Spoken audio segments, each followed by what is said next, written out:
Hello, family. How's everyone doing today? I hope everyone is doing fine. Let's talk about Tiffany and Kamal businesses that are now permanently closed. Yeah, it failed. And let's also talk about Tiffany, who has blocked the children in Dolton's park progress. She's blocking the parks from getting new equipment, blocking the parks from getting upgrades to their parks in their village of Dolton because she's mad that the residents, the adults, and the trustees won't fall in line to her orders. Wow. So she's basically punishing the kids. And now she's holding up permits for the parks. She's holding up progress for the parks. And she don't care that the kids can't enjoy themselves in the park with new equipment and new upgrades. She said, nah, nah, nah, nah, nah. I'm holding up all that to everybody fall in line. What?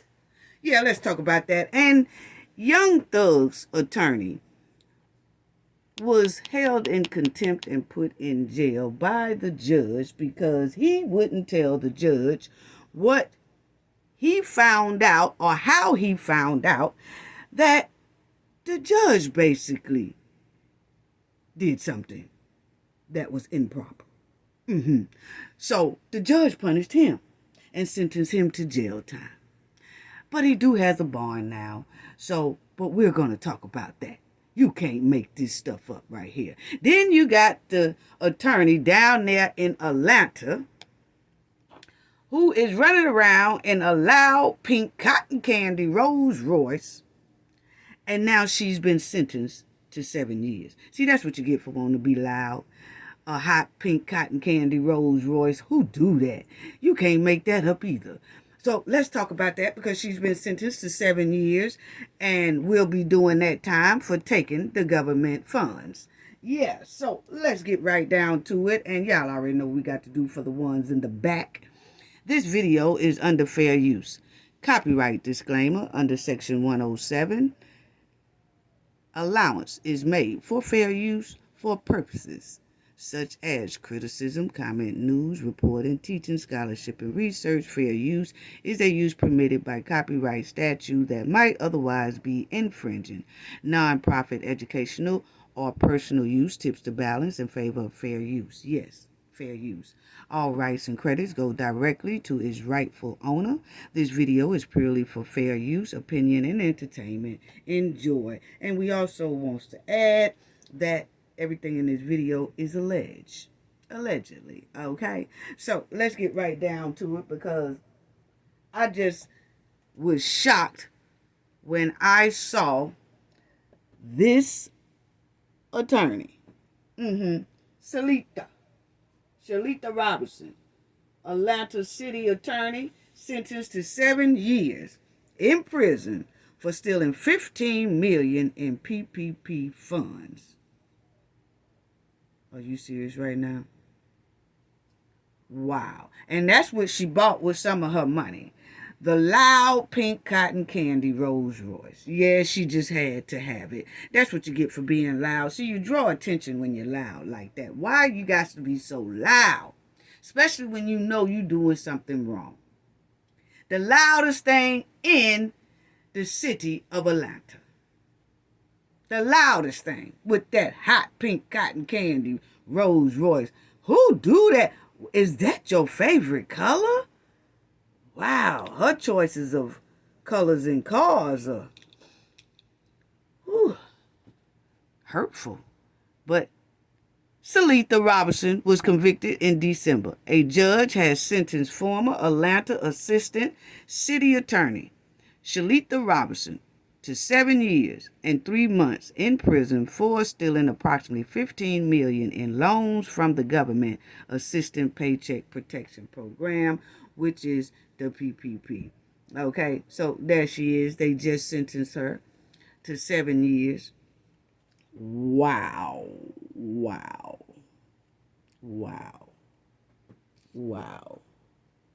So y'all see here that Robinson and other co-conspirators got the loan on behalf of 4 businesses she owned and controlled, the Department of Justice said in the news released Friday. The loan application falsely inflated the numbers of employees and average monthly payrolls for each of the 4 businesses, resulting in a larger government funds, than Robinson would be legitimately entitled to obtain. Robinson and her co-conspirators, Sandra Norton, also submitted false tax documents to support the inflated statements in each loan application, said the DOJ. What? What is going on with Atlanta? Because there's a lot of stank running around there at ATL. I'm talking about, it's just embarrassing, and that's my stomping ground. It's embarrassing to know how a lot of people are running a lot of their positions. They're not running them right, and they stinking up the joint for anybody else who want to come behind them. They making it hard. They making it hard for the brothers and sisters who are now in college, and this is what they want to do in life, and it makes it just so hard for them to get this type of job, because they stinking up the joint. And then people, they ain't gonna want a black woman in there. And there is a young black lady somewhere, young lady in college right now studying for this position, and will not tank and stank up the joint like these are doing. But we supposed to be setting the example. We want these positions, and then when we get in them, we stink up the joint. Why is that? Just thinking about yourself, not the community, not the city. But they talk a big game trying to get up in there. Talk a big game. How they gonna do this? How they gonna help the community do this? How they gonna do all this and that? And then when they get in there, they stink up the joint. Forget about the community. Forget about the kids. Forget about the real mission to make things better, to make the city better, to make the laws better.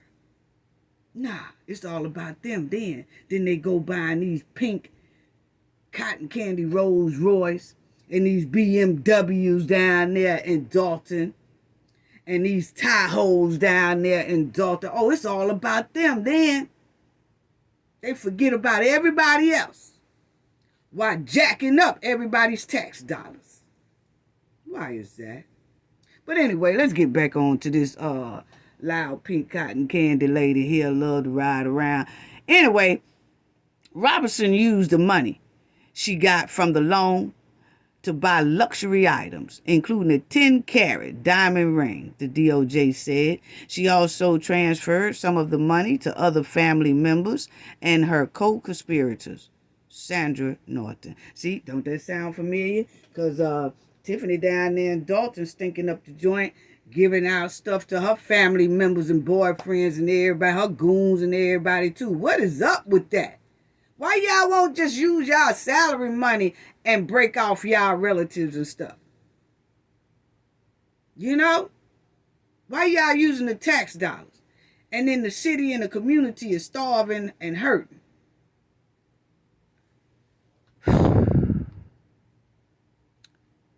Motivated by greed, Robinson deceptively obtained funds that were designed to provide emergency financial release to struggling small businesses during that C-19 period, said the district attorney, the U.S. attorney.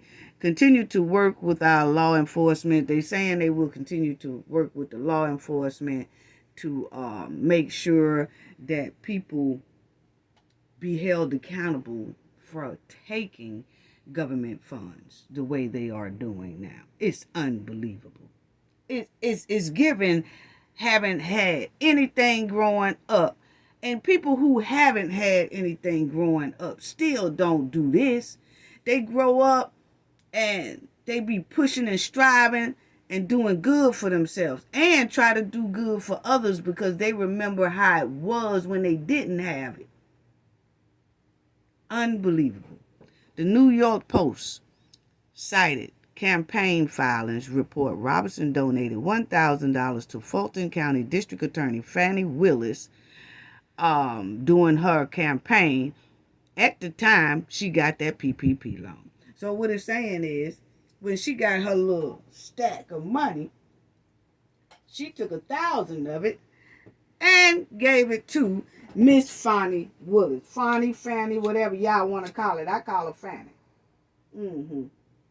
So she donated $1,000 of that stolen money she got to Miss Willis' campaign. Wow. So her and Miss Willis are, I guess, friends or whatever you want to have it. But that was the ring that she got with the money that she took from the loan, stole. And that was the car that she got. Got her a Rolls Royce while people are struggling. You can't make that up. Well, she doing 7 years, and she might as well get down there and eat them hard-ass grits. And I can tell you right now, them grits are not loud pink cotton candy. They hard as hell, and they ain't all that good from my understanding of people telling me. Nah, so she be sitting down there for a minute, them 7 years. And I'm trying to figure out if they're going to make her pay some of that money back, or do she just do the time for it. But anyway, she down up in there. So good luck. And she can request for a loud pink cotton candy jumpsuit with some flip-flops. She could do that. Be the loudest thing in the jailhouse. That's what she could do. Anyway, here we go with Young Thug and his lawyer. Unbelievable. His lawyer was put in jail by the judge. What is going on? Young Thug lawyer was arrested on Monday because he wouldn't tell the judge where he got some information from. And he didn't, rightfully so. He don't have to tell where he got his information from. The point is, the judge and a witness who was already sworn in and the prosecutors had a meeting, a secret meeting, and trying to get that witness to testify. But they did not include Young Thug's lawyer, which he had the right to be involved in that conversation, but he wasn't. And so when he brought it up to the judge, hey, he told the judge, you and the prosecutors and y'all had the witness in a room and y'all was talking to him for over an hour, and we should have been included in that meeting because we don't know what was said, but we need to know. And we want the transcripts of what was said since we wasn't there. And the judge got hot and denied because he's trying to find out who told Mr. Steele, who is Young Thug's lawyer, that they had that meeting. See, the judge and the prosecutors didn't want nobody to know that. But it got out. Somebody in that room told that they had that secret meeting. And if they're upholding the law like they should, they were supposed to tell. It's nothing wrong with nobody telling if they think something is not right and they're not doing things fairly. They have a right to tell that. But now the judge is mad at that person, and he's really trying to find out who that person is. He is adamant about finding out who told Mr. Steele about the private meeting that he had, the judge, and the witness and the prosecutors. He is highly upset. So since Young Thug's lawyer would not tell the judge where he got the information from, all of a sudden, the judge want to put him in jail and hold him in contempt. What? Talking about some 10 weeks. What? I don't think that's fair at all. Now, I don't know what Young Thug, if he did what this RICO thing, I don't know if he did any of that or not. But what I can say, that, in my opinion, this trial has been looking very, very shady. And it's not on Young Thug and his lawyer's side. It's on that prosecutor's side. And that's the prosecutor side is Fanny Willis' side. She got one of her homegirls running it. Okay? But it's not looking good for I'm smelling a lot of stank. I am not smelling roses up out of this here trial. It's been this trial been going on for over 7 months now. And I've been seeing and smelling a lot of stank. I have reported on Young Thug's trial a while back when he first, got into the trouble. But it's not looking good at all. They need to do this whole thing over again. It's not fair. Regardless, it's not fair. It's not. It's not looking like it's a fair deal. It really not. It's looking like he's being pimped. My opinion. So you'll see that Young Thug's attorney arrested, held in contempt of court because he wouldn't tell.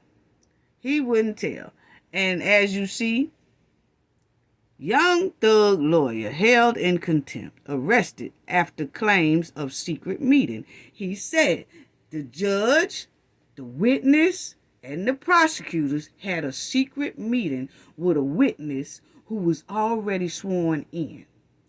And what it was, family, is the witness, he was talking when all this stuff first went down. And so the prosecutors, they gave him immunity because he has done some things as well. So they give him immunity for him to testify against Young Thug. Well, now it's time to testify, and he gets on the stand, and he keeps pleading the fifth. I plead the fifth. Everything they ask him, I plead the fifth. So the judge did say, you're pleading the fifth, but you took immunity. So you can plead the fifth, you need to testify and tell what you know. But you keep pleading the fifth, and I'm going to put you in jail if you keep pleading the fifth, because now you're going back on your word, and we gave you immunity. Okay? The prosecutors gave him immunity. Okay. So then the guy keeps saying, I plead the fifth. So the judge ordered him to go to jail for the weekend. So when he goes in jail, he orders him to jail, and he's supposed to stay in there for 2 years. So dude, I don't care. His name is Woody, Lil Woody. He said, I don't care.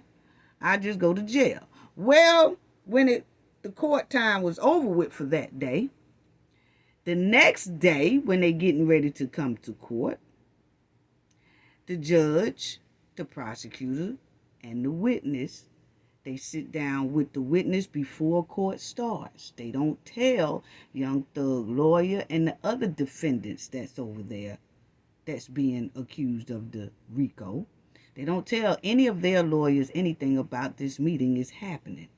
So they have the meeting, and allegedly they are saying in some transcripts that they were strong-arming the witness, like, hey, you better talk, you better do this, or we're going to put you in jail. It's kind of a strong-arm thing, and the dude says, all right, and he does it. So then they comes into the courtroom about 2 hours late, and everybody wondering where were they? Because everybody's coming in together. The judge, the prosecutors, and the witness. And that's when Mr. Steele, Young Thug lawyer, somebody throws in his ear that they had a secret meeting without them. And Young Thug lawyer was furious because he said that they had a right to be inside that meeting and they wasn't. And is given that little bias is going on here. And he called for a mistrial, and the judge said, nope, you ain't getting no mistrial, and I'm going to throw you in jail if you don't tell me who told you about the secret meeting. So the judge is really not really concerned about the fact that they did the secret meeting. He's more concerned about who told it. I want to know who told it right now, because he going to stick it to the person who told it. Because he feel that person shouldn't have opened their mouth, because now everybody in a pickle.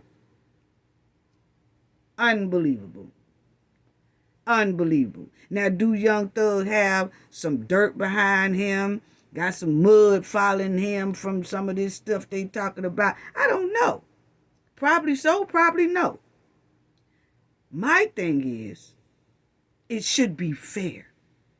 This trial should be fair. And I've seen a lot of things inside of here that looks a little biased. And it's not on Young Thug's side. It's almost like, you're trying to do something, but you're doing it, but it's not in the right way. If you do everything right and he's found guilty, fine.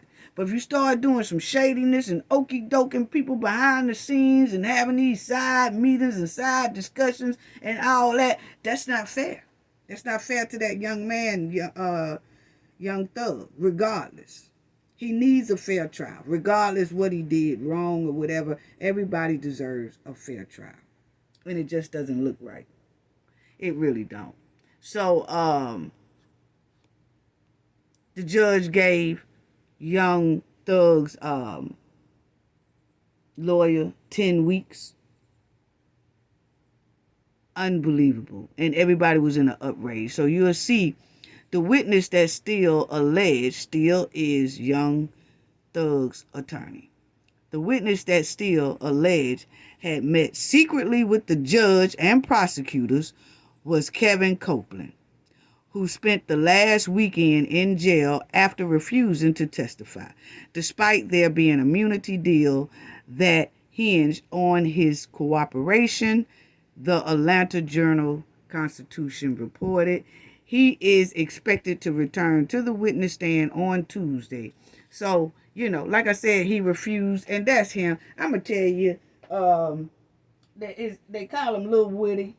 Lil Woody got up there and acted just like Woodrow on Sanford and Son. He was acting just like Woodrow, Aunt Esther's husband. Yes, he was. He was acting like he don't know what's going on.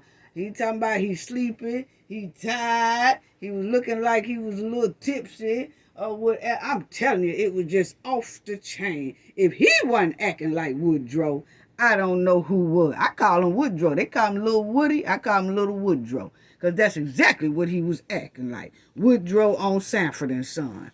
You can't get nothing from him. You don't know what he talking about.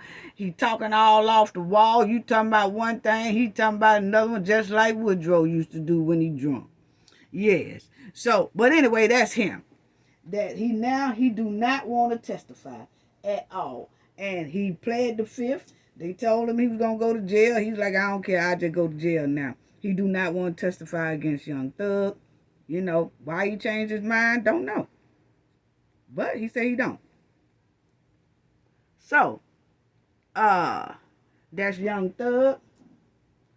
He's a rapper, very known rapper. He was a Grammy Award nominee. But that's him. So on Monday evening, Glenville, that's the judge, ordered Steele, who is Young Thug's lawyer, to be taken back into custody and ordered him to serve 20 days consistent of every weekend for the next 10 weeks in jail. Unbelievable. And I'm going to tell y'all, Young Thug lawyer, when the judge arrested him, he came up there and he told the judge, he said, look, the judge kept saying, if you tell me who it is, I'll let you go. If you tell me who it is, he said, I'm not going to do that. I'm not going to do that. The point is, you should have told me and give me a chance to come into that meeting, and you didn't. And the judge said, well, you're going to go to jail if you don't tell me. He said, well, only thing I want to say is I request a mistrial because I can't attend to my client's trial if I'm locked up. And he said, I also request that I go into the same jail because the judge ordered him in a different jail, right? And the lawyer said, I request that I go into the Fulton County jail with where Young Thug is being held. I want to be in that jail. So at least I can have some type of communication with him, but I want to go into the same jail house that Young Thug is in. Mm-hmm. I'm telling you, that lawyer there ain't no joke. Mr. Steele, real good. Good, good lawyer. He stand 10 toes down, I can say that. I say that. So the Atlanta defense attorney for Grammy award-winning rapper Young Thug was arrested in court Monday in order to serve those 10 weeks in jail, angrily confronting the judge about alleged secret meeting with the prosecution. Okay, Brian Steele has was held in contempt of court by Fulton County Judge Ural Glanville, who is overseeing the trans rapper's racketeering trial. Wow. When he refused to reveal his source that clued him into the supposed under-the-table talk between the judge and the prosecutors and the key witness, the judge put him in jail. That's, you can't make this up. You can't make this up. So they escorted him out of the courtroom, and Young Thug's lawyer Steele removed his jacket and tie as he was led away by officials. This here upset a lot of people when they saw that man, being taken away in custody, taken to jail, because the judge only did that because that man wouldn't tell him who told him they had that secret meeting. He has a right to protect the person who told him that. What wasn't right is that they had that secret meeting in the begin with. They wasn't even supposed to have that. But see, the judge is so hot because he know that's going to cause a big problem, and probably will cost him to be removed off the case. It's going to turn out to be a big problem, because now it already is. Because the judge keep doubling down instead of saying, you know what, maybe we should have told you. Here's the transcript of what happened. And so when you get ready to do your cross-examination, you can ask about that. But this is what we talked about. And I'm sorry we didn't include you, but here's the transcript. So this is what it is. But he's not. He's doubling down on it, knowing that it wasn't right to do that anyway. That's what's tripping me out.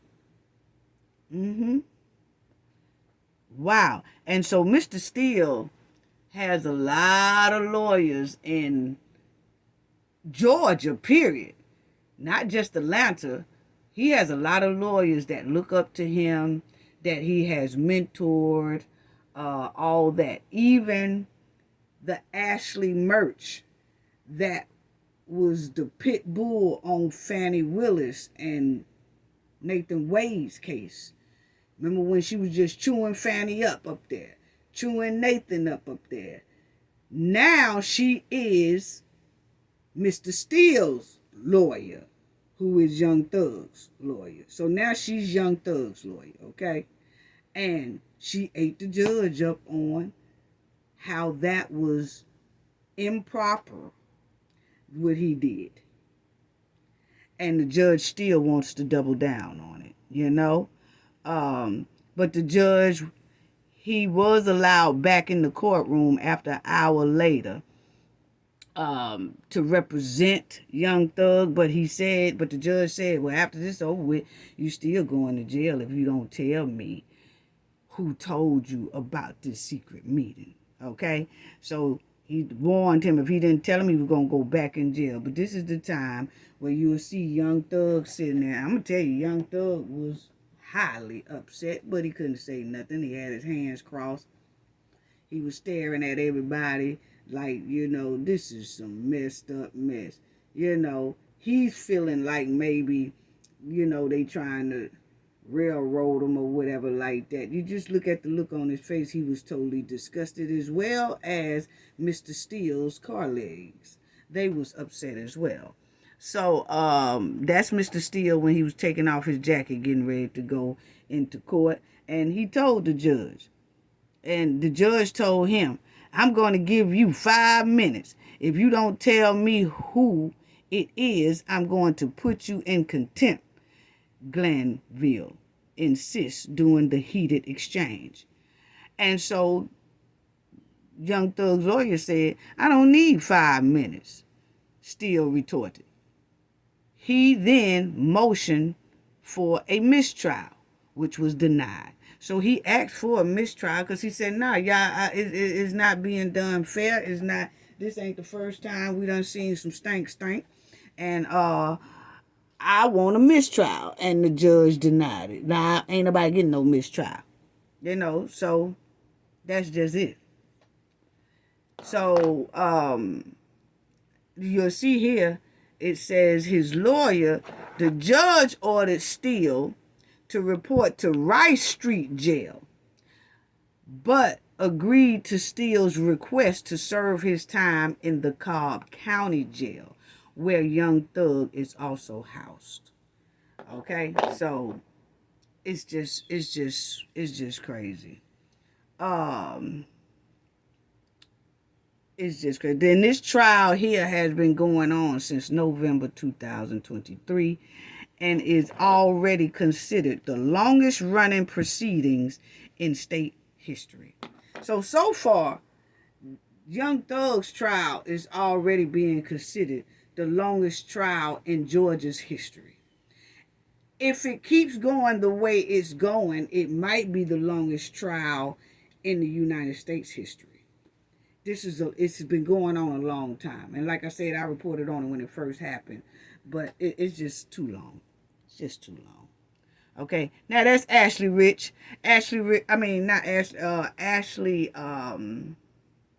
thinking of the one that be down in the Mobile area. I know her too. They kind of similar. That's probably why I'm calling her that. I know that chick there. That chick there is a pit bull as well. When we're down in Mobile, I communicate with her a lot and things, but this one right here is called Ashley Murch. That's her. She is the one that was over the Trump trial thing, and she is now Young Thug's lawyer, and she was confronting the judge and telling him, she was basically schooling him on all the codes and ethics of the law of Georgia, and that what the judge did is not too right, okay?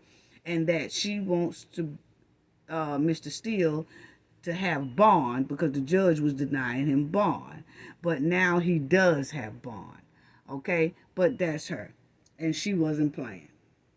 She schooled the judge on the law. And that he violated basically Mr. Steele's due process of having a hearing and all that before he just threw him in the jail. He didn't give Mr. Steele time to get an attorney or let Mr. Steele say, hey, before you lock me up, let me call my attorney and all that. He wasn't given that. And he's attorney himself. He could have got his attorney, which was Ashley and everybody else. But I'm going to tell you, it's a lot of attorneys in Georgia not happy about this, and they're all going to the bar, and they went to the Supreme Court to try to help this man, Mr. Steele, not have to serve jail time and get a bond for this here contempt of court that they feel was not right to begin with. So it's a lot going on, and they all did go to the Supreme Court, and let me show y'all that as well, because they did go to the Supreme Court, and the Supreme Court granted Mr. Steele a bond. Yeah, they did. They granted him a bond Wednesday of this week. And you'll see Young Thug's lawyer granted bond will not have to report to jail this weekend. So that's good, because he don't deserve. He's standing up for his client, which that's what awesome lawyers do. They stick with the law of what they know, and they don't step down, they don't bag away. So you'll see Young Thug's lawyer Brian Steele learned he will not have to spend Father's Day behind bars after the Georgia Supreme Court granted his emergency motion for bond. So they went to the Supreme Court on this judge. And so in an order issued Wednesday afternoon, the court stayed Steele's 20-day jail sentence pending the resolution on his appeal of Judge Raul Glanville ruling holding him in criminal contempt. So Ashley Merchant, an attorney for Steele, said she was glad Steele doesn't have to report to jail by Friday p.m. Wow. So we'll get to this here in a minute, but that's just sad. And like I always say, my thing is, why did they have that secret meeting? Why did they have that secret meeting? They should not have had that secret meeting without Young Thug's attorney. They really shouldn't have. I don't feel that was right at all. You know, and when people see a trial that's being handled with a little stank by the leaders, the whole trial goes into question. It really does. Think about it. When people see stank in a trial, the whole trial goes into question. People feel like it's not being done right and it's looking like it's some bias involved, or the person is being railroaded and stuff like that. And you have to think about the people who can't afford big time lawyers like Mr. Steele. So then there's a lot of people saying that, man, if this was just a regular person who didn't have that type of money, and they had like a court-appointed lawyer or something like that, they'd be messed up. But luckily, Young Thug is who he is. He's a big-time rapper, had some loot evidently stashed up, and he was able to afford this type of lawyer who was finding a lot of stank and who was pinpointing a lot of stank throughout this case. And he keeps asking for a mistrial, but the judge keeps denying it. It does need to be, in my opinion, a mistrial. They need to do this thing all over again. Yeah. They need to pick a whole nother jury, whole nother judge, and all that. Because it just doesn't look good. That incident there was heartbreaking to see, you know. And it's just like Mr. Steele, the judge keep asking him, who told you? Who told you about that meeting? Who told you? And Young Thug lawyer said, you should have told me. It don't matter who told me. You should have told me. You should have told me to give me an opportunity to be inside that meeting, and you didn't. You know, so he asked for a mistrial. Unbelievable. You know, so they also put a motion in to recuse the judge. They want the judge to be recused. So it's a motion in now to the Supreme Court and to the judge. They gave it to the judge and he read it, that I see there's a motion to recuse me, and he denying that. But they taking it all the way to the Supreme Court, which is something what I was talking about Shanquilla's case. Because y'all remember in Shanquilla's case, those two DOJs said no criminal charges against the Cowboy Six. And then Cafe of Knowledge exposed the fact that one of the DOJs has relatives related to her, and those same relatives are related to Khalil Cook. That's a conflict of interest. And I said then that Shanquilla's family lawyers or whoever and the family should have went to the Supreme Court to get that overturned. The same way Young Thug's lawyers and them are going to the Supreme Court of Georgia to get this here case thrown out and redone. It can be done if you go to the Supreme Court. That's what the Supreme Courts are for.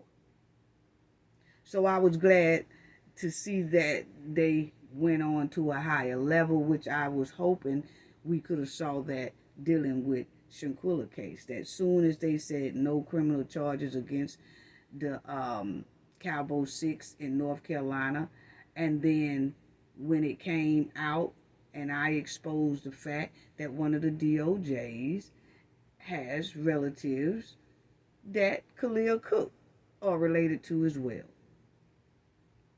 And that should have went to the Supreme Court. That would have been instantly over and done with, overturned. But anyway, let's get back to the subject in hand.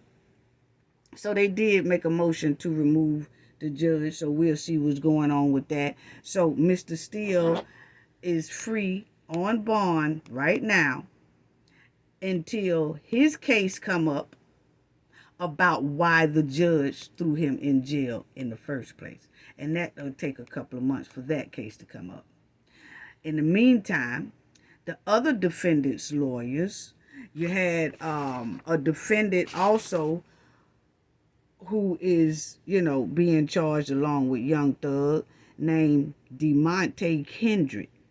His lawyer has put in a motion to recuse Chief Judge Glanville from continuing to preside over the present case and requests that the present trial be temporarily halted until the present motion is heard by another judge of the Supreme Court. So, like I said, it's another defendant who is sitting there with Young Thug being accused of the racketeering thing along with Young Thug. That person just have another lawyer. Mr. Steele is not his lawyer. That defendant there named DeMonte, he has another lawyer. And that lawyer has put in the motion to recuse the judge. And also, Young Thug lawyer is supposed to be doing the exact same thing. So it's just a big mess. And we'll stay on top of that and everything. But then you have, I wanted to show y'all Joe Biden's son. He was convicted. He was the first sitting U.S. president that child has been convicted of a crime. Wow. So y'all will see there, Hunter Biden has been found guilty of legal possession of a gun and lying about his drug use when it was bought up. And the verdict leaves the United States president's son facing a prison term. I don't think he's going to do any prison term because he actually he don't have any priors behind him. He don't have anything prior that he's done bad. And it says he is the first child of the sitting U.S. leader to be convicted of a federal crime. But he will be back in court in September to face tax charges in a separate trial. So, Hunter Biden got a lot going on. Hope he get well. They said he's doing much better with his addiction or whatever, but those are the 3 counts that Hunter got. Okay? Hunter, the first count was false statement of firearm sale. Second count, guilty, false statement, transaction records. Third count, guilty, illegal possession of a firearm. So that was him on that. Now, let's get right on into the hen. Yes, because this hen here, and let me just say this too, because there's a lot of people who feel like Tiffany, because of the way she speaks, she have a little speech flaws, and hell, I have some speech flaws my damn self. But my thing is, a lot of people feel like because Tiffany have speech flaws, she's not smart enough to do what she do. Okay? That couldn't be further from the truth. Okay? A lot of people feel Tiffany is not that smart to do all these slick and trifling criminal behaviors by herself, as if someone might be coercing her, as if, she ain't smart enough to do all that by herself. You could tell the way she talk, you could tell the way she speak, you could tell the way she think, you could tell the way it is. It's people behind her doing this and making her do this, because she ain't that smart. She ain't that smart. But let me just say this right quick before I get into her and Kamal's. And then, I have people say, well, get down to the subject. Get down to it. Let me tell you, this is my channel. If you don't like the way I roll and move, click off. You know what I'm saying? Because the thing about me is, this is called the Knowledge Channel. I give knowledge along with my commentary. I give knowledge to help someone, help an individual. If it don't do anything but help one person, I'm extremely happy. It can help someone in this world one person who might listen to this. It might change somebody's life. Yeah. So anyway, back to this family. Get the bumper cars out. Get the bumper cars out. So anyway, a lot of people feel that she's not that smart, because she got that jacked up speech and jacked up words and all that. But Tiffany was a trustee for a long time, so she know how to shake and move around, how to take some things and slide it, and how to kind of redo some things to make some things look like something else. She's been on that trustee board a long time to kind of get stuff down pat, or how to move slickly, how to take some stuff slickly. Okay? Now, I just want people to understand this part.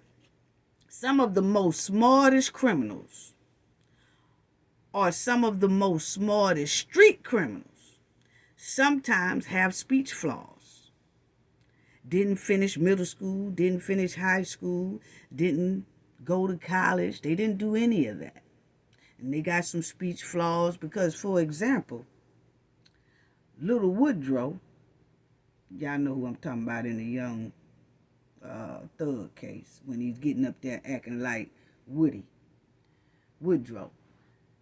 He has speech flaws on the stand. You go back and look at the witness, Lil Woody, and when the lady put the thing up there, he was saying, I can't read. I can't read all that good.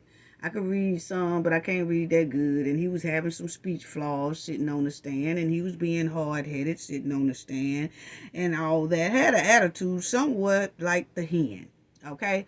But the thing is, they say Lil Woody was very, very slick out there on them streets, allegedly.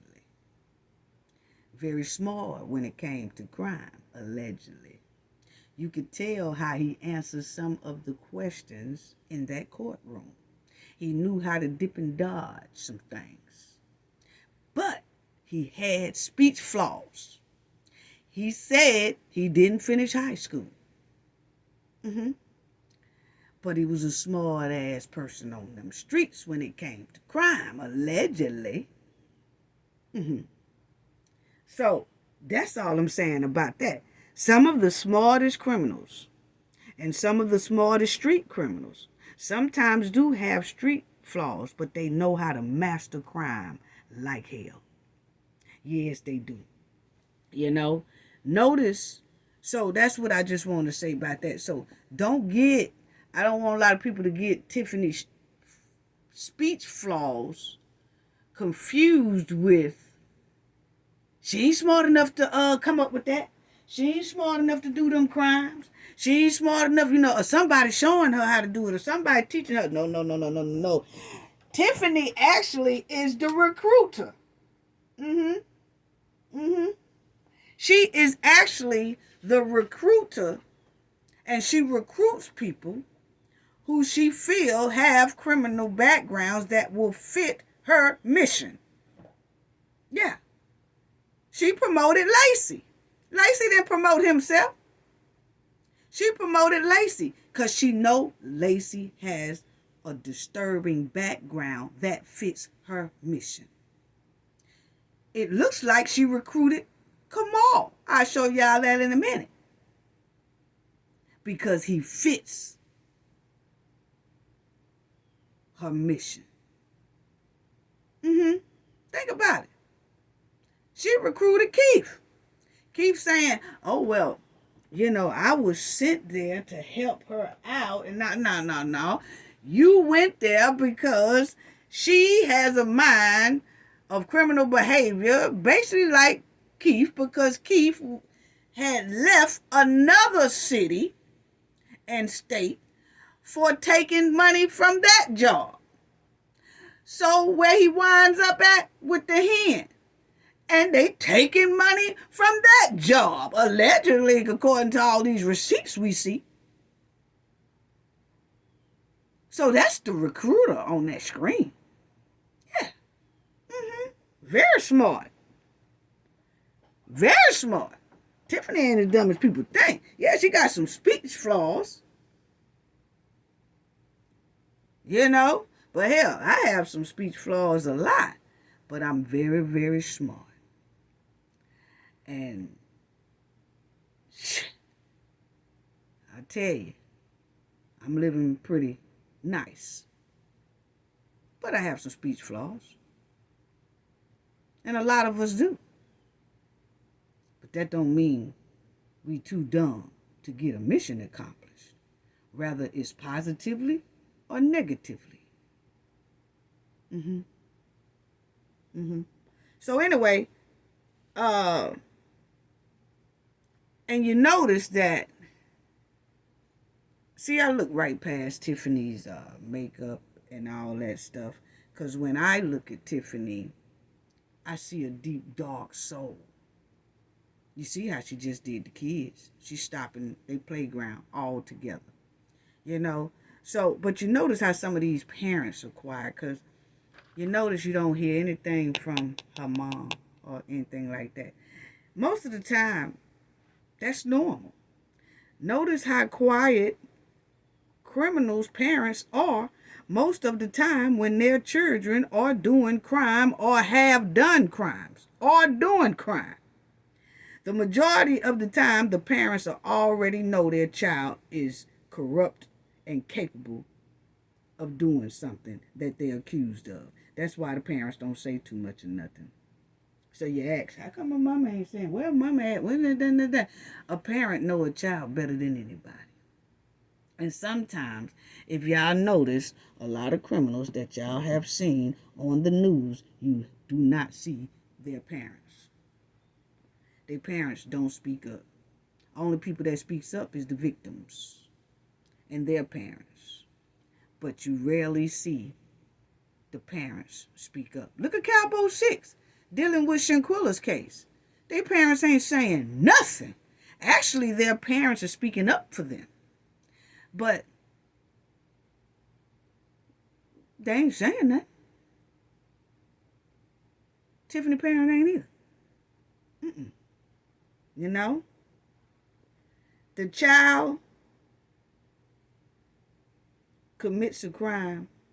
The parent know if that kid is capable of it or not. That's when the parent don't say nothing. A parent will come out and say, no, my kid don't do nothing like that. I never know. My kid ain't never been in no trouble, all that. But usually that's on the victim side. When it's on the criminal side, you don't hear them parents come up and say nothing.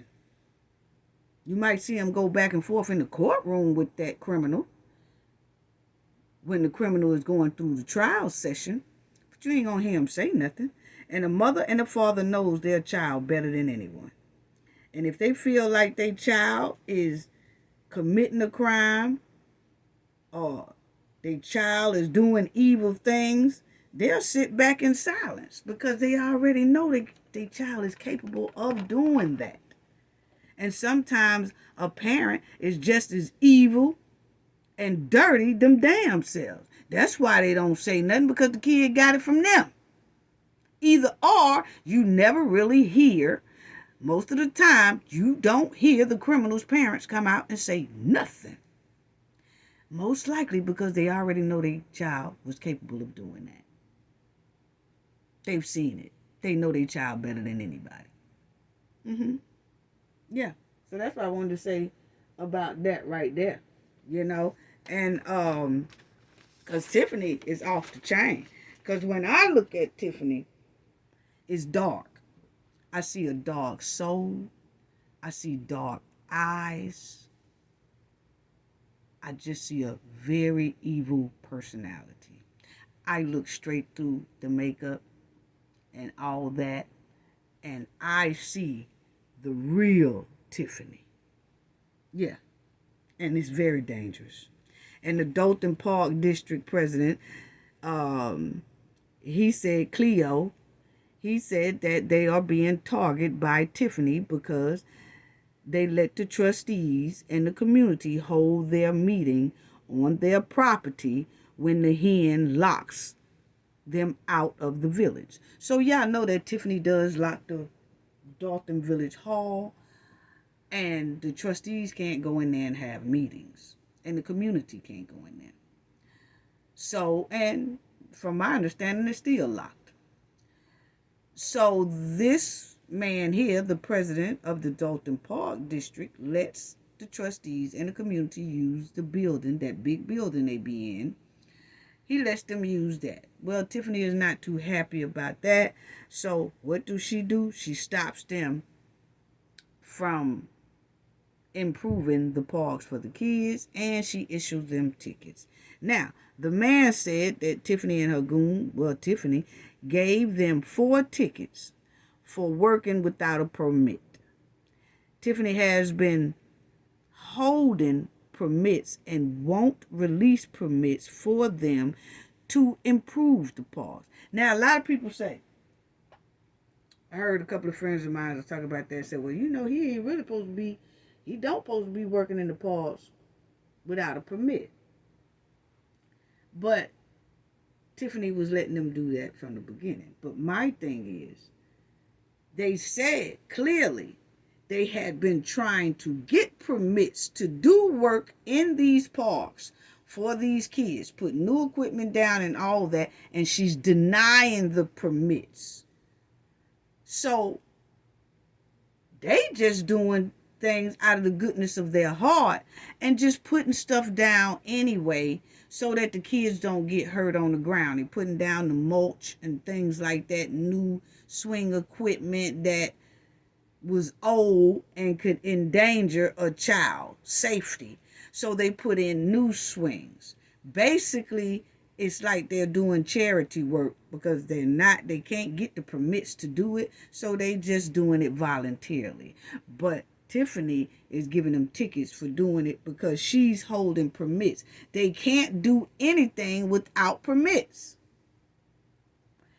She will not release permits to them. It's no reason for her to be holding those permits for them to do work in that park. But she's doing it because she's pissed at the residents for not falling in her corrupt line. That's all it is. And he said they put soft mulch down for the kids, as y'all see. That was the old park swing play set. That was the old one. Look at that, about to fall down and everything. It just looked like it's suspect.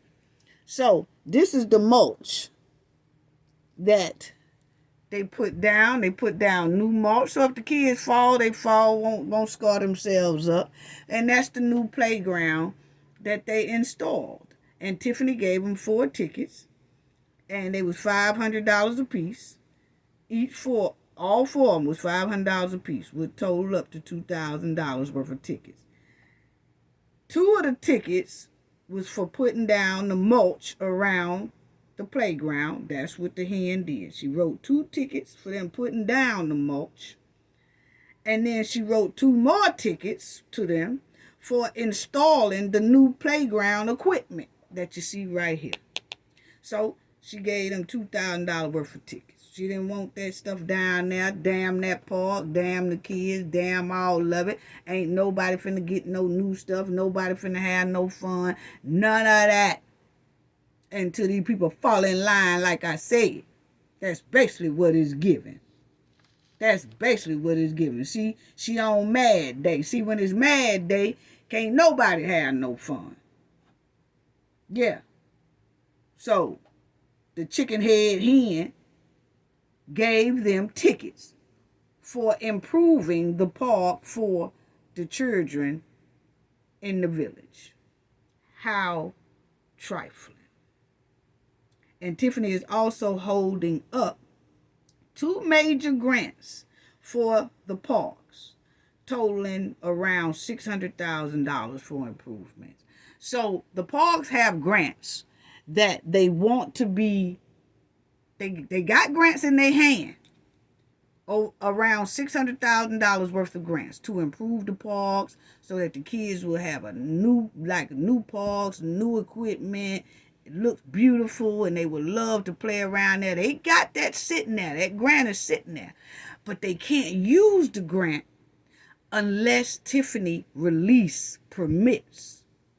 If she don't release the permits within about 2 weeks, then the grants will be voided.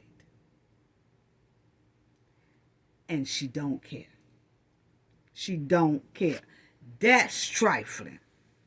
Tiffany won't issue those permits at all. So, if they don't get it, they said one of the grants, that's $400,000, that grant expires in a couple of weeks. And they just won't be able to use it. So, if they go to the FBI, that's what I say. In my opinion, they should go to the FBI and tell the FBI that the person who is being investigated, Tiffany, is holding up government progress and funds by not issuing permits so they can get the parks done for the children. That's all they got to do. Put that on the list too.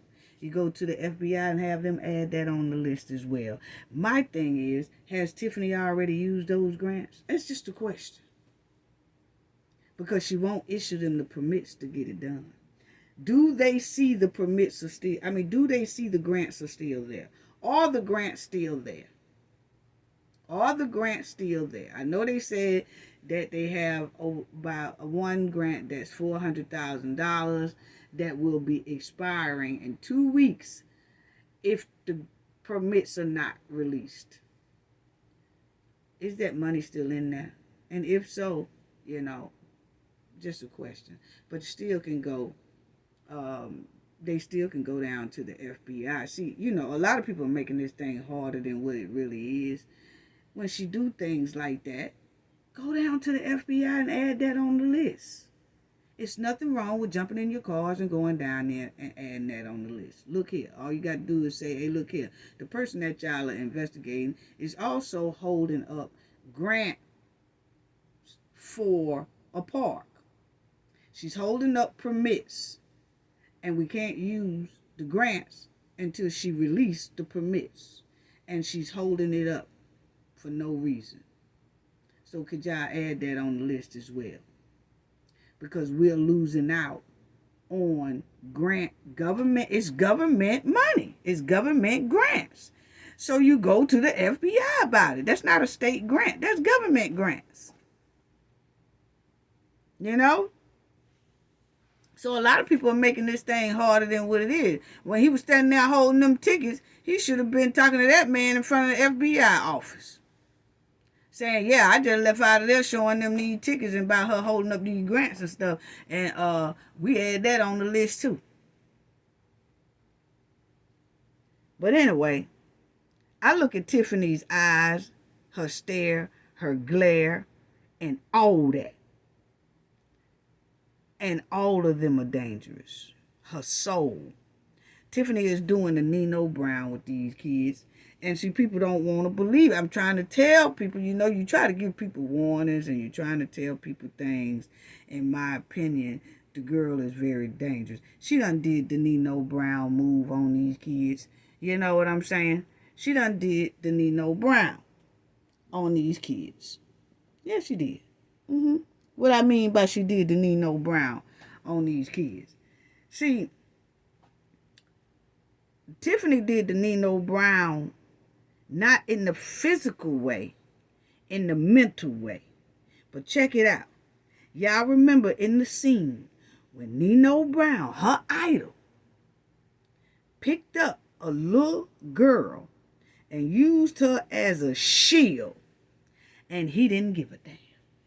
Y'all remember when Nino Brown got a little girl and used her as a shield, and he didn't think twice about doing it. Tiffany is using these kids as a shield to hurt the parents, to hurt the adults, to hurt the trustees. She's using the kids as a shield to stop the playground.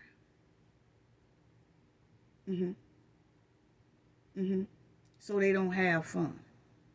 She's punishing and making the kids suffer because the adults won't act right, because the adults won't follow her trifling, corrupt behavior.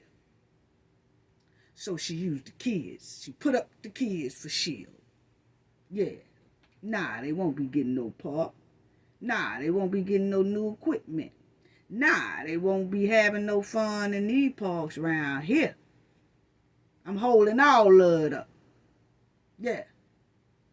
Now I'm going to use your kids. Yeah, I use your kids, I hit you. I hit your heart. I get some act right from some of y'all. I use your kids for a shield. Nino Brown did the same exact thing. Just not, Tiffany is doing it in the mental way, not the physical way. But she is using the kids to get what she wants. And that's why I say, when I look at her, and y'all see her on that screen, I look at her eyes. I look at her stare. I look at her glare. I look at her soul. And it's evil and dangerous. Tiffany is using the playground as a hostage.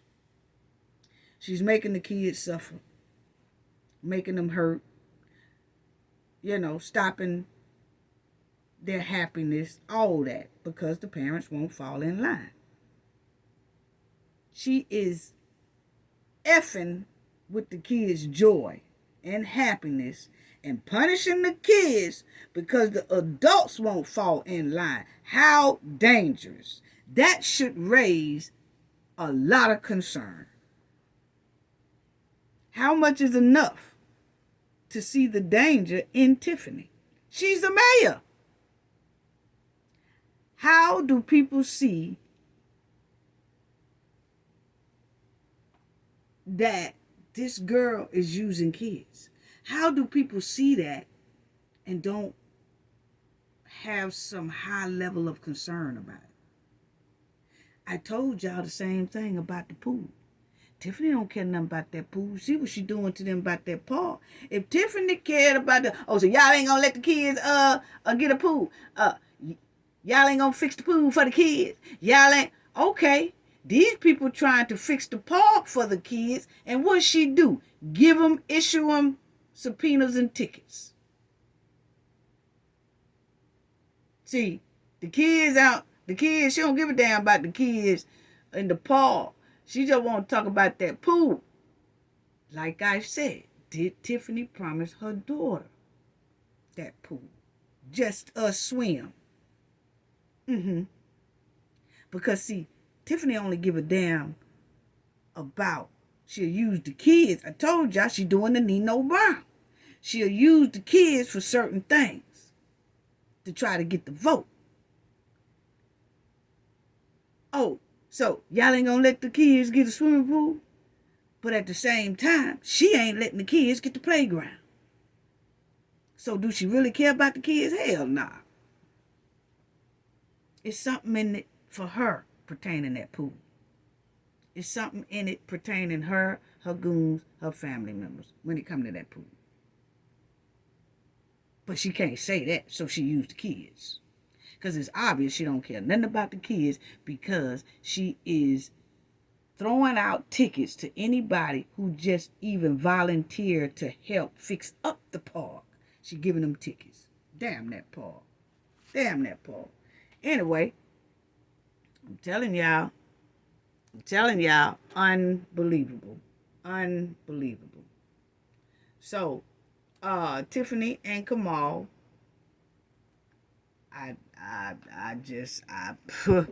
they had them little failed businesses in can on. Let's talk about that. Yes, let's talk about Tiffany and Kamal, because see,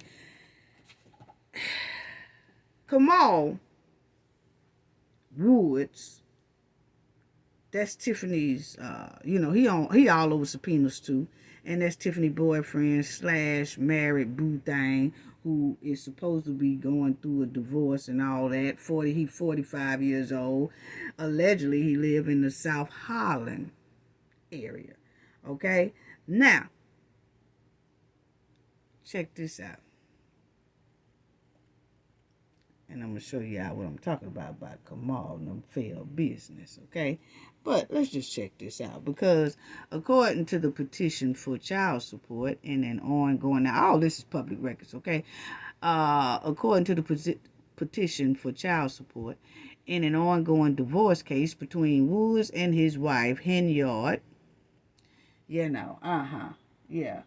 her paramour, filing, Woods is kind of, he's supposed to be making about $100,000 with Tiffany a year, but he hasn't been quite honest on child support. He doesn't want to say how much he makes, so that his child support payments, I guess, don't be so high. So he's not really being truthful with how much he makes a year, and he's also working as the township in addition to his side gig providing private security for local government. That's Tiffany. So he not only works at the township with Tiffany, making somewhere around $75,000 a year to $100,000 a year. He also gets money for doing side gigs for Tiffany as being her personal security. Okay? So he getting paid with that too. Yeah, but he don't really want to tell all that. Woods earned income serving on the board of trustees. Oh, Lord have mercy. Supposed to be of his non-profit job. Okay? And he works also with Tiffany Henyard Cares Foundation, that cancer foundation that she says she don't know nothing about, but her slash boyfriend boo is slap dead in the middle of it. Slap dead in the middle of her Cancer Cares Foundation. But he's reluctant to report his income from all sources. And that's pertaining that child support, allegedly. That's what they're saying. Okay? So, but the thing is, all this right here, he works for Tiffany. He works at the township with Tiffany. Tiffany got him that job. Then he works as her personal security. He get paid off of that, okay? Then he was on the Tiffany's Cancer Foundation thing as a non-profit employee, okay? So he getting a lot of perks here. So what is given to me is screaming, buying love, paid to stay. Tiffany is paying Kamal to stay. That's basically what it's given. Paid to stay. That's basically what it's given. And she buying everything for Kamal. That's what it's given. She's propping him up. She giving him the good life. Okay? Yeah, that's what she doing. So she paying for him to stay with her. She paid to stay. Yeah, she paid for him to stay. That's what it's screaming. Buying love. Or buying and giving everything you got to a man because you feel like you can't find nobody else that would love you. It is screaming because you at a hand-me-down stage. It's screaming that you have low expectations of yourself. You have low self-esteem. That's what it's given. It's given that your self-esteem is at the lowest level of the barrel. That's exactly what it's given. Pay him to stay. That's all it's given. That's all it's given. Because Kamal is getting big perks. He's getting big perks. Yeah. But she recruited him. Yeah, she did. And it's given Kamal is not going to stay with the hen if he's not benefiting from it. He'll be long gone. Yeah. Because, see, Kamal do give off them vibes that if he ain't getting that house, or he ain't getting some loans, or if he ain't getting no business, or he ain't getting no money, no job, no cars, expensive benefits and all that, you ass out, sister. Yeah.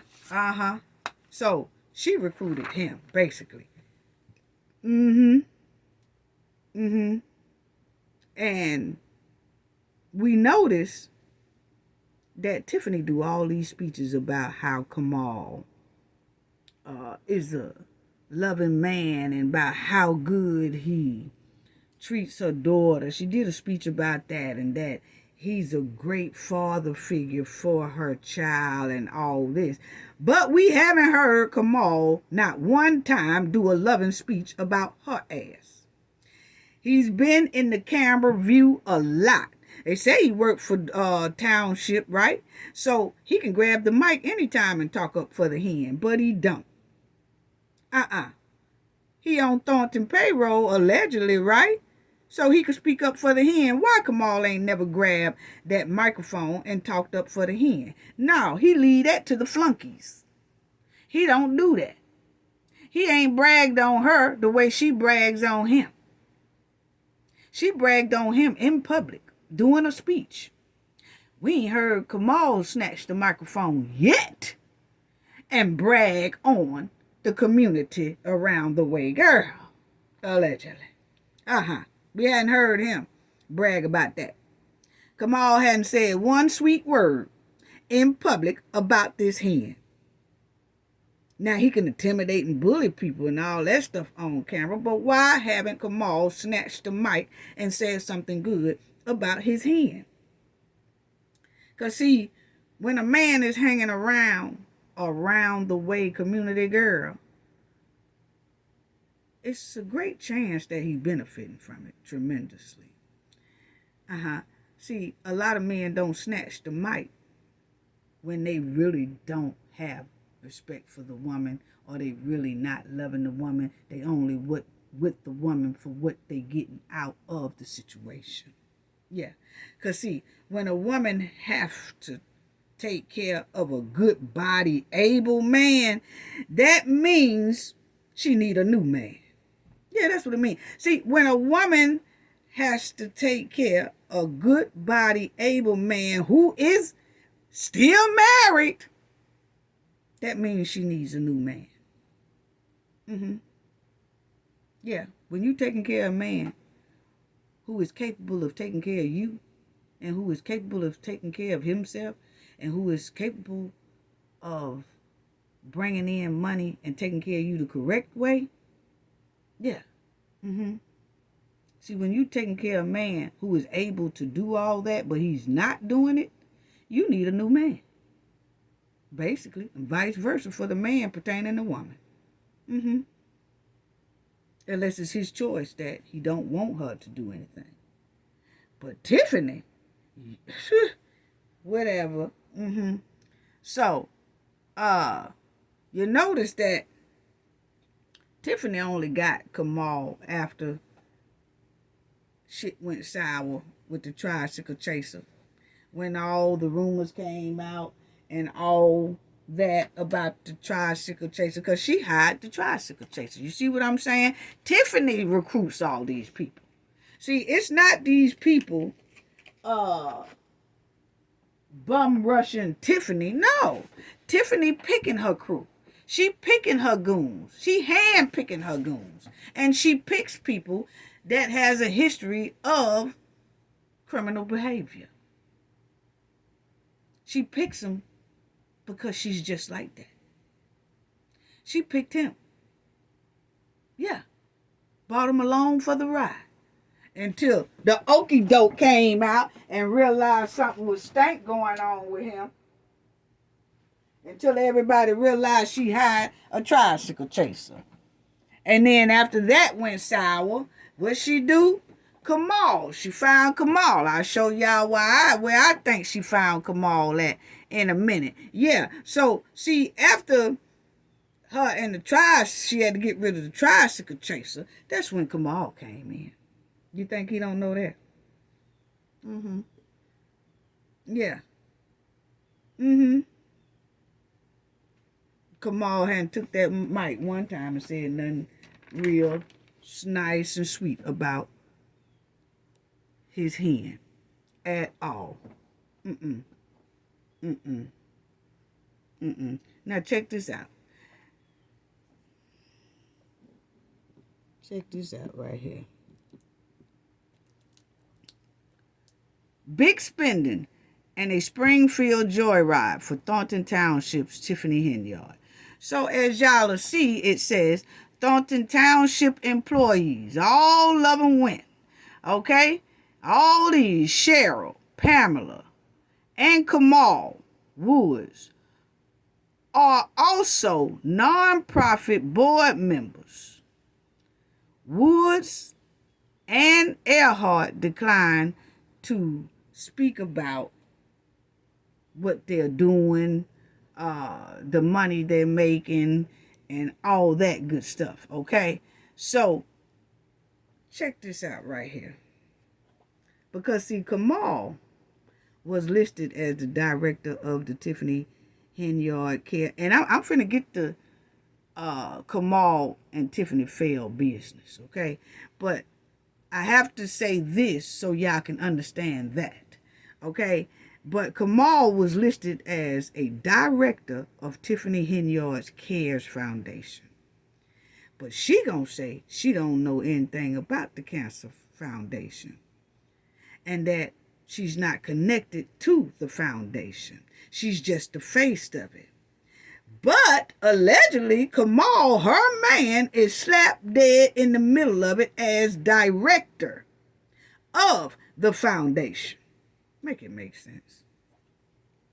Make it make sense. Now, Kamal was in court. Not in court. He was at the board trustees meeting in July 5th, 2022, trying to get his business license for his restaurant that him and his partner run, okay? So you'll see Kamal Woods and Shalonda Terrell, ROK Islands Bistro owners. So they own the restaurant, okay? Kamal and his partner, Shalonda. They did that. So, Kamal attended this board meeting along with his partner, and they was discussing some things about their business license situation, okay? Because it was something going on with their business license pertaining this restaurant, him and his partner.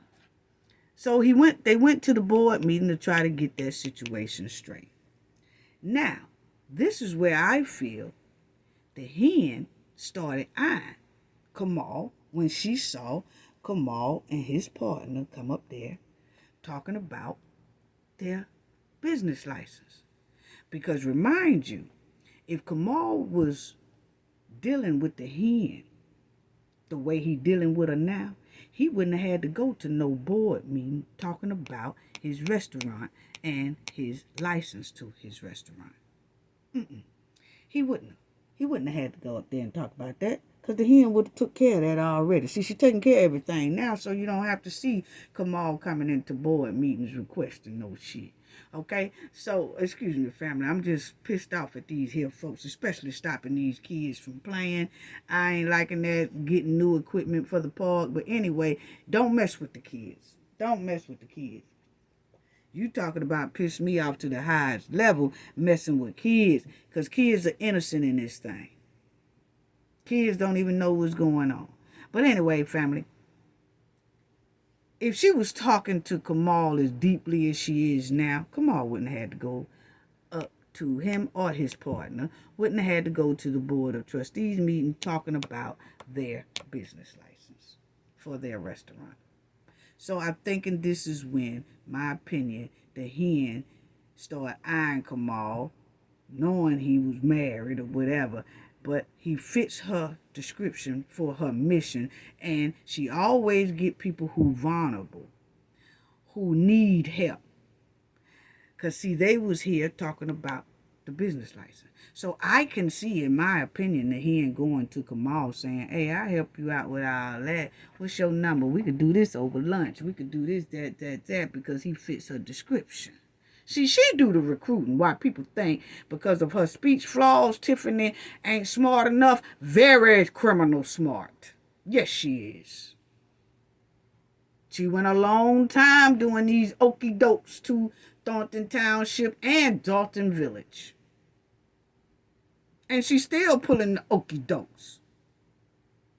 So, this is where, my opinion, she recruited Kamal. Because he ain't had to ask about a license or nothing since. Yeah. So, you'll see here Kamal Woods own Rock Island in Calumet City.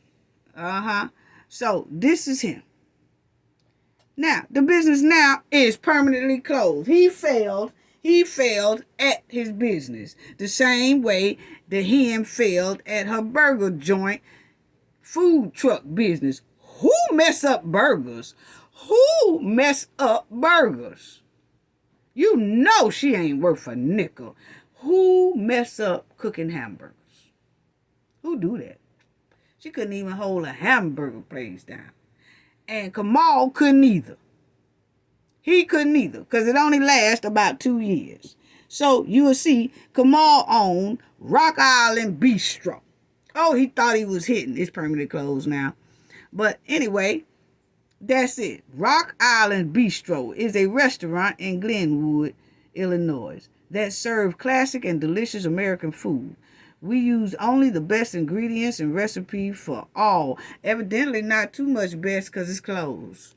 It wasn't hitting like that. Come on. You tell that lie to somebody else because it's now closed, so you couldn't have had the best ingredients. Okay, but anyway, they say they got the best ingredients and recipe for all our dishes, serving our customers quality that they can taste in every single bite, packed with flavor and cooked the way it would at home. Well, evidently somebody can't cook at home because the place closed down, okay? Evidently the ingredients weren't worth a nickel. The recipe wasn't worth a nickel. And whoever cooked at home, if your food is nasty at home, why is you trying to open up a restaurant? See, people tell you when they come to your house, when they eat something, girl, or man, this is sure enough good, honey. You put your foot in this thing, you did that. But people eat your food and then half of it still on the plate, or all of it is still on the plate, or ain't nobody, when you say, hey, I'm cooking hamburgers today, oh, no, we don't want no hamburgers, that means your ass can't cook. Okay? And then you done turned around and try to put all this stuff in a restaurant, and the people told you it ain't no good. That's why it's permanently closed down. But anyway, he got, you are sure to love everything on our menu. Evidently not, Kamal. Evidently not. The place is closed, okay? The place got down there permanently closed. That means they did not love it. And you said they were sure to love it. No, they were sure to hate it because it's closed down. So, you can't hold nothing either. Now, this is what they had on, Kamal had on his menu, family. Him and his, partner. This is what they were selling at their little, Rock Island Bistro. They were selling burgers, pork chops, steak, shrimp, salmon, macaroni and cheese, Sandwiches. Sandwiches? What is sandwiches? What is sandwiches? See, when you just put sandwiches on a menu, have y'all ever just went, the sandwich is supposed to be at the top. Say, we sell sandwiches. Then you're supposed to put ham and cheese sandwiches, bologna and cheese sandwiches, steak and cheese sandwiches. He just got sandwiches. And you wonder why it's permanently closed. But anyway, it got salad, soup, and cheesecake. And it wasn't hitting because it's permanently closed. Yes. Yeah. So my thing is, don't none of these really mount up to a dish. Hamburgers usually have fries. I don't see no fries. Maybe they did have fries. It ain't on this menu here because we looked at the menu of the Rock Island Bistro. And this is what the menu said. So either they had fries and they didn't put it on here, but the advertisement is shitty, just like the hen advertisement of her billboards. So see, when you put a couple like this together, it's tragedy. But the hamburgers ain't got no fries. Then you got pork chop, and then he got macaroni and cheese and salad. Steaks, shrimp. Shrimp supposed to come with fish. Like, not the salmon. It's supposed to be like, I don't know. We see why it's permanently closed. I'm not even finna go through that with Kamal. It's permanently closed, family. He had a failed business like the hen. So the hen can't cook burgers because she failed at her burger food truck. And Kamal can't cook burgers either. No, pork chops, steak, shrimps, none of that either. So, bad combination. Anyway, they both had businesses that failed. But now you look at it, they have come together, and now they swindling businesses. Yeah, swindling businesses and properties and everything else, allegedly. Yeah, so see, they couldn't do stuff on their own. So now they got subpoenas laying down on them. So if you check about it, it says Kamal Woods, a.k.a. Hove, CEO of Rockland Clothing. So Kamal also is running a clothing business around here, family, around that Dolton area. I told y'all back before when I was showing y'all about the hens real estate property. I was telling y'all about the clothing shop, the hair salons and all that stuff, and the houses that's being taken, and then they bought it up in one of their board meetings. Oh yeah, you know, the Knowledge family had already been schooled on all this. But anyway, I'm trying to figure out, why is Kamal trying to be a celebrity, taking a celebrity name and kind of twisting it? I think the real Hove need to know about this. I think the real Hove need to get word of this, because the real Hove don't like nobody kind of playing with his name. And I see that Tiffany wants to be Nino Brown, and Kamal wants to be Jay-Z. Yeah, that's what is given here. That's what is given.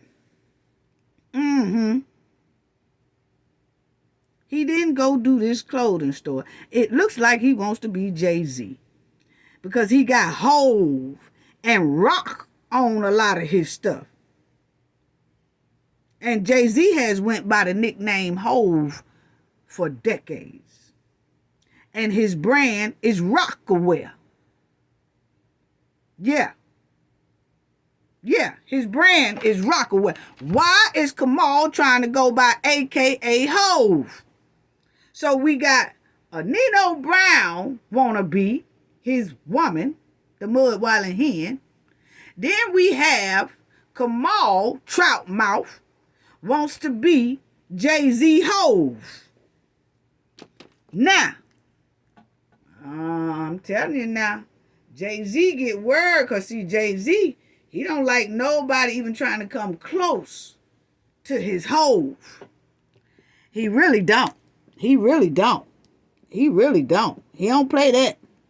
He don't play that at all. Check it out. Jay-Z explains the organ of One Takes Hove. Nickname. That's his nickname. Jay-Z explains it. I don't waste time. Hova sits down with Gayle King at his Book of Hove exhibit in Brooklyn. So why is Kamal trying to have Hove on his stuff? And then he got his clothing as if it's really Hove clothing. Like he done partnered with Hove. Huh? What are you doing with that nickname, Hove? Yeah, something stinks to high sky, Kamal. Because you are not supposed to be duplicating Jay-Z's words. Hove. Yeah. So Tiffany in the Nino Brown fantasy world and Kamal in the Jay-Z fantasy world. And they both failed at their businesses, and they both are involved in a lot of stank right today regarding all kind of businesses. Now, but I wanted to show y'all that. So Tiffany and Kamal failed business. It failed clean down the pipes, the mud, in the quicksand. Didn't last, but you see Kamal do, they say, running a clothing business. Okay? And whether he does it online or how he does it, but he considered it AKA Hove, CEO of Rockland Clothing. What? You on the verge of tapping in on infringement here. Hove and Rockland, which Jay-Z is Rockaware. And Jay-Z do go by Hove. Sometimes Hova, most of the time Hove. Wow. And y'all will see that Tiffany Cancer Foundation has failed to file financial records. And so they have it to where it's on Crime Watch Chicago. And they're letting people know that this here foundation, don't fool with it. It ain't worth a nickel. No, it's not. It says Tiffany Henyard holds 2 election offices and run a charity of cancer patients. However, the Illinois Attorney General office says her namesake foundation has failed to file basic information about how it collects and spends money. WGN Investigates found the Tiffany Henyard Cares Foundation also benefit from money, manpower, and promotions from the village of Dolton and Thornton Township, 2 municipalities led by Henyard. So y'all see right there, she is listed all over. Her foundation is listed as not in good standing. Okay? Not at all. Not in good standing. And this is the hen. Check it out. This is her. Like her previous attempts at businesses, which failed, which include bounce checks, failure to pay rent, and contract canceled by community college, and politics, which includes the confiscation of police license plates she illegally used. This one appears to be failing at everything she touches. Yes, she does. And it says the Illinois Secretary of State lists the Tiffany Henyard Cares Foundation as not in good standing for its failure to file its annually reports. The Internal Revenue, IRS, does not list this foundation as having filed its annual tax reports either. So see, they got a lot going on.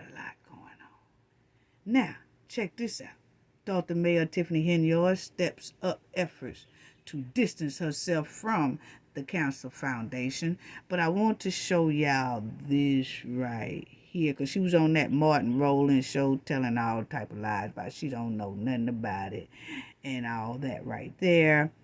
But it also shows right here. It also shows she keeps saying that she's the face of the foundation, but also my face is nowhere near the operation or its leadership, which consisted of people who work for her in South suburban government. So what it's saying is she's saying she don't know nothing about this foundation, but the people who are running the foundation works with her at Dolton Township. Yeah. And the Dolton Village. And you will see, including her boyfriend, according to the court records. A new filing in the separate court case alleged the nonprofit has paid him to serve on the board, but doesn't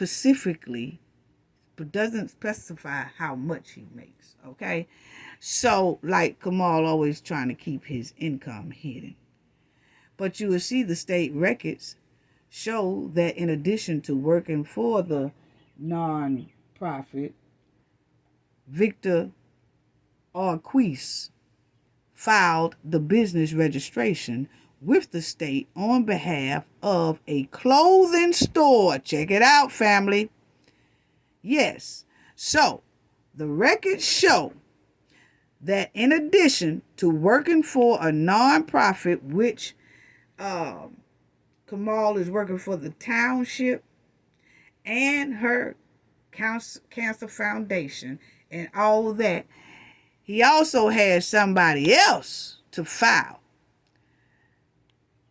the business registration with the state on behalf of a clothing store and restaurant in southeastern suburban Glenwood that are owned by Henyard's boyfriend. I'm telling you, they all up in the Kamal woods, who traveled with her during the trip to Springfield.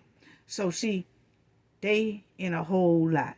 Woods is listed as a director of the Tiffany Henyard Cares Foundation and worked as the Thornton Township Youth Program Director, which paid about $76,000 in 2023 records show.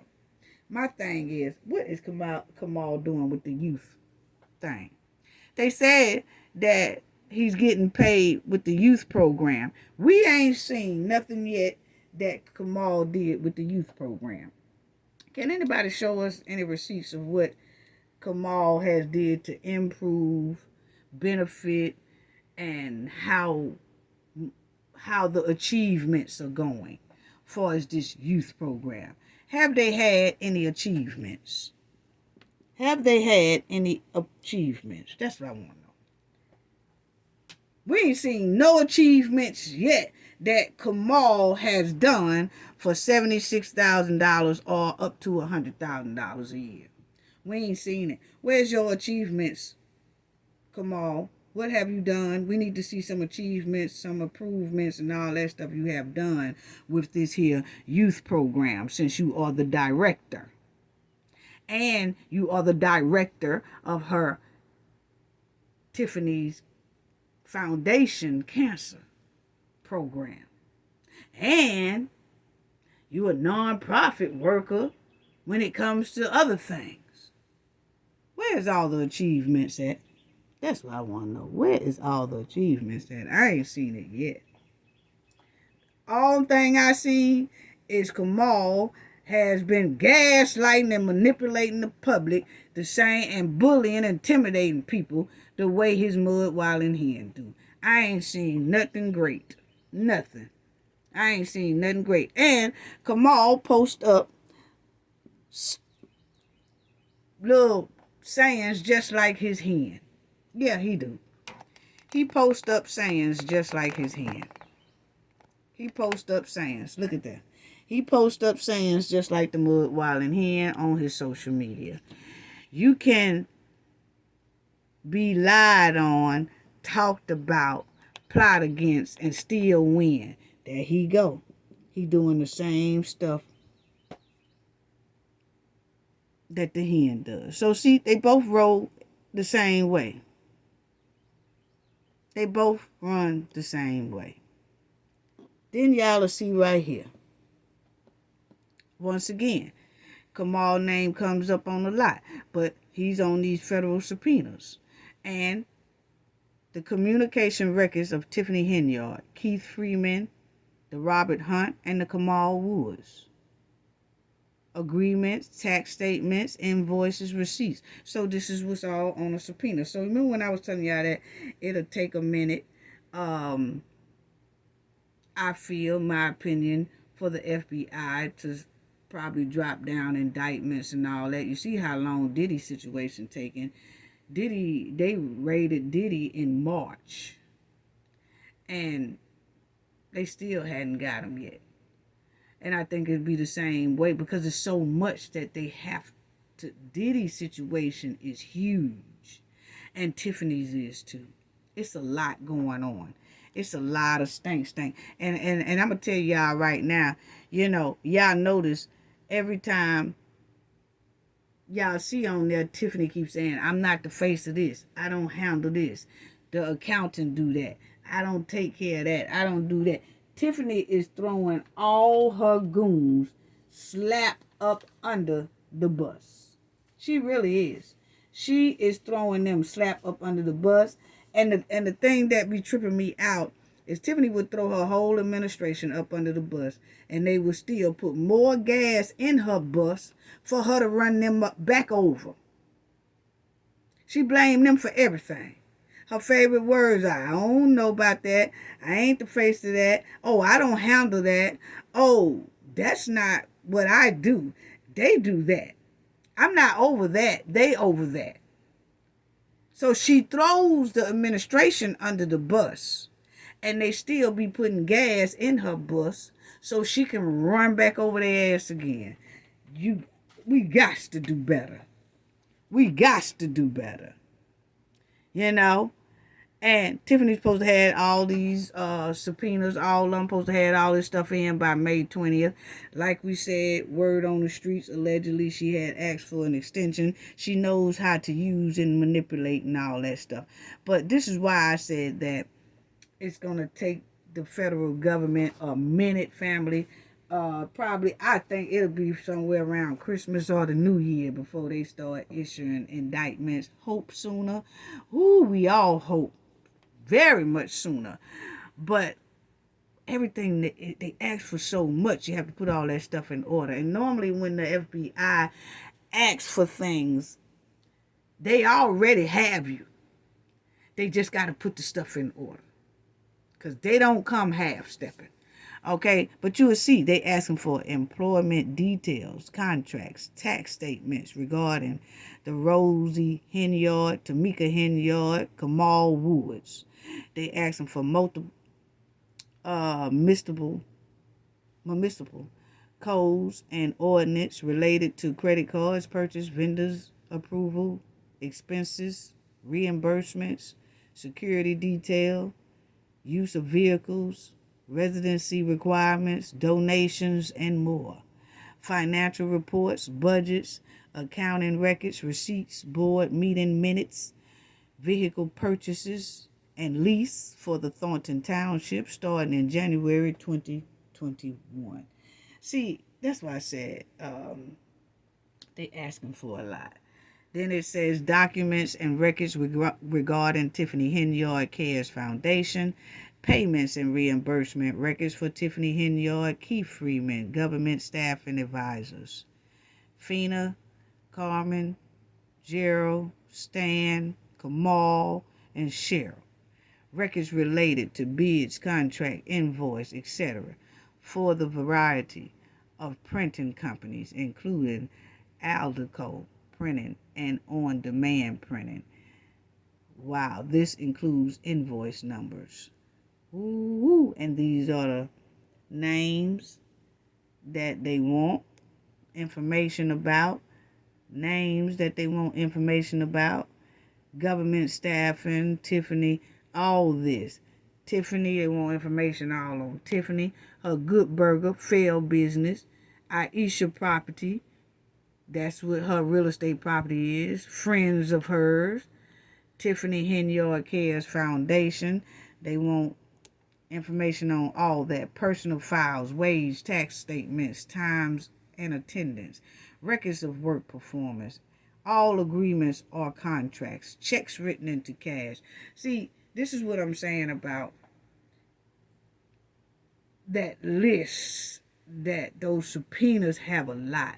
And according to information floating on the news and everything, they got 2 grand juries. So now you got 2 separate grand juries, allegedly.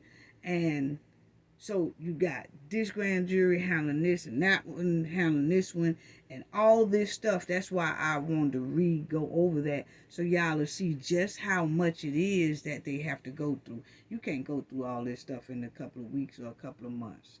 It's going to take about 5 months or something, in my opinion. And they could have a whole lot of people working on it where they getting it together, chop, chop, chop, quick, fast, and in a hurry. Hope so. I hope that's the case.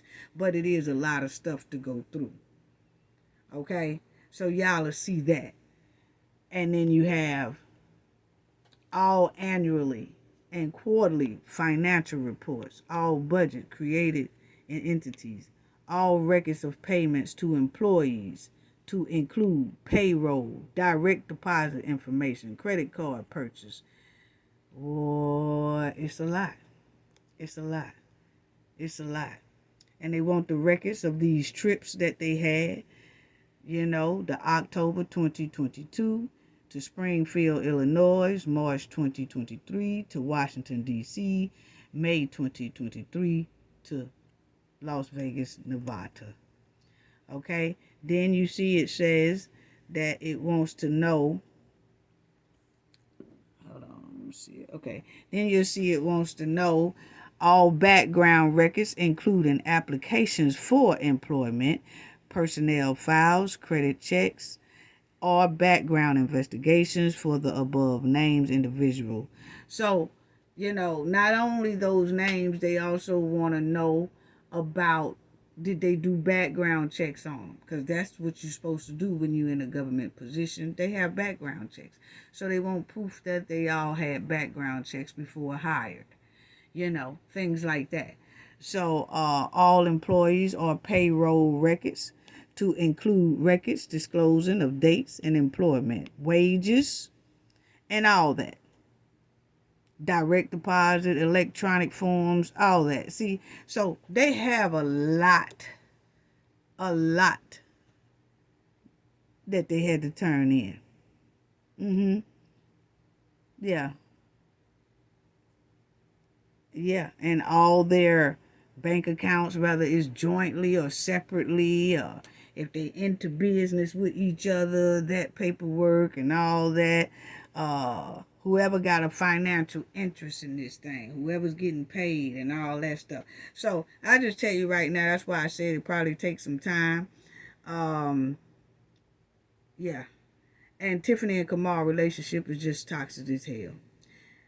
Everything we talked about today regarding Tiffany and Kamal is buried in toxicity and falling quicker in that quicksand. Yeah.